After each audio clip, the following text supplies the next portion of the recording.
more, and then go up with the baby steps. So, oh, that's the wrong one. There we go. So yeah, this is how we're going to adjust our gap between the bed and the nozzle. So once you're happy with that, you're going to click on the EEPROM save, and that should save it, and we should be done technically. So go back. We're going to go ahead and hold it again real quick.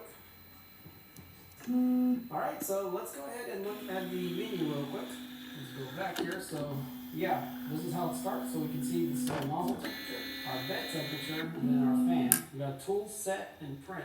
So click on tools. This is where we get our main menu or heating. And you can select the bed and the extruder here, and then the amount that you can go each time. So right now it's on every 10 degrees, so we can go down and go to 60. Extruder, this is where we can control the extruder in and out. So this is not really necessary for this printer because it's a direct drive. It's much easier just to manually do it.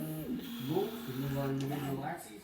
Then the home button, you guys saw earlier, homes. The level button, so this pulls out the four corners. And the middle, you guys saw we did earlier. This is how you're going to manual level it. And after you do that, you're going to click on the more. Then you can do the auto leveling and also the fine tuning on the offset there up and down. So yeah, but don't forget to save everything so you can memorize it for next time.